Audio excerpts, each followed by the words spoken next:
ঈদযাত্রায় মহাসড়কে নেই তেমন যানবাহনের চাপ। বর্তমান পরিস্থিতি জানাতে সাভার থেকে সরাসরি যুক্ত হচ্ছেন সহকর্মী দেওয়ান ইমন এবং নারায়ণগঞ্জ থেকে যুক্ত হচ্ছেন সহকর্মী বিলাল হোসেন। প্রথমে চলে যাচ্ছে সাভারে ইমনের কাছে। ইমন, কেমন দেখছেন সড়ক পরিস্থিতি এবং যাত্রীরা ভোগান্তির শিকার হচ্ছেন কিনা জানাবেন। বুবলি, যদি শুরুতে বলি ভোগান্তির কথা, তাহলে গত রাত থেকে বলতে হয় যে এখন আর সেই ভোগান্তির কোনো চিত্র নেই। কারণ পুরো ঢাকা রিচা এবং নবীনগর চন্দ্রা মহাসড়কেই কিন্তু এখন অনেকটা যানবাহন শূন্য হয়ে পড়েছে। রাজধানী থেকে ছেড়ে গত 2 দিন যেই গ্রামের উদ্দেশ্যে যে মানুষগুলো গিয়েছে তাদেরকে নিয়ে যেই পরিমাণ এই যানবাহন এই রাজধানী ছেড়ে গেছে, সেই কারণে কিন্তু এখন অনেকটাই বলা চলে যে এই দুটো মহাসড়কই কিন্তু ফাঁকা। আমরা এই মুহূর্তে রয়েছি সাভারের উলাইল এলাকায়। এখানে দেখতে পাচ্ছেন যে এই যে ঢাকা রিচা মহাসড়কে যে চিত্র, স্বাভাবিক দিনে যেই পরিমাণ যানবাহন থাকে তার থেকেও কিন্তু অনেক কম যানবাহন আমরা এই সড়কটিতে এখন লক্ষ্য করতে পারছি।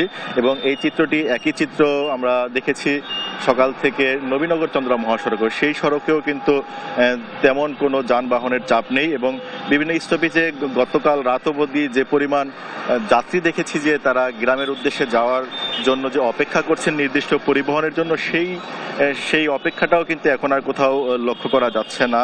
সকলেই কিন্তু আজকে অনেকেই ভেবেছিল যে আজকে হয়তো ঈদ অনুষ্ঠিত হবে, সে কারণেই কিন্তু রাতের মধ্যেই তাদের যে গন্তব্য গ্রামের উদ্দেশ্যে কিন্তু তারা পাড়ি জমিয়েছেন, যে কারণে এখন অনেকটাই ফাঁকা হয়ে গেছে এই শিল্পনগরী। এবং যানবাহনেরও কিন্তু তেমন কোনো চাপ লক্ষ্য করা যাচ্ছে না পুরো ঢাকা রিচা এবং নবীনগর চন্দ্রা মহাসড়কে। পুলিশের সাথে আমরা কথা বলেছিলাম হাইওয়ে, তারাও যেমনটি জানিয়েছেন যে আজকে কিন্তু কোথাও কোনো ধরনের ভোগান্তি নেই, যাত্রী ভোগান্তি নেই, কোনো যানবাহনের চাপ নেই।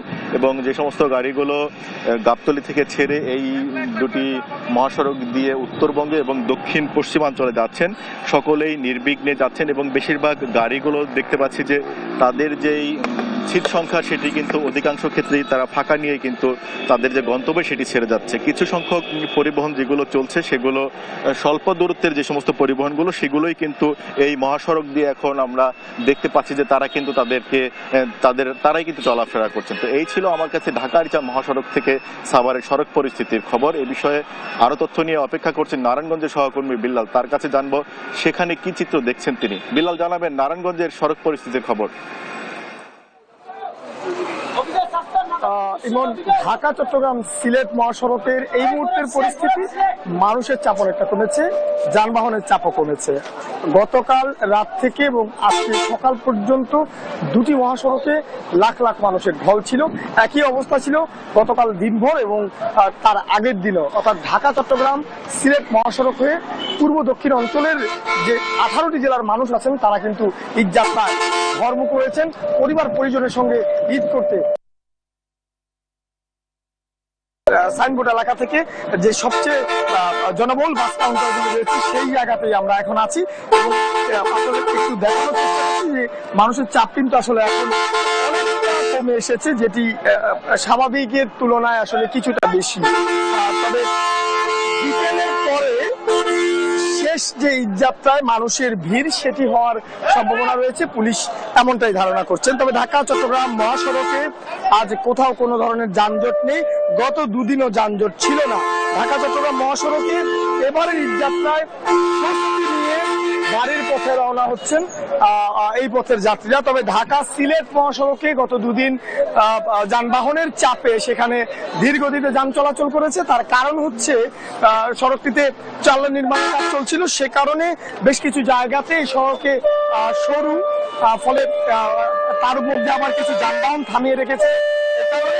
মহাসড়কে কিছুটা ধীর গতি ছিল। আজকে সকাল থেকে যানবাহনের চাপ অনেকটা কমেছে, যাত্রীর চাপ অনেকটা কমেছে, ফলে দুটি মহাসড়কে আজকে যানবাহন একেবারে স্বাভাবিক গতিতে চলছে।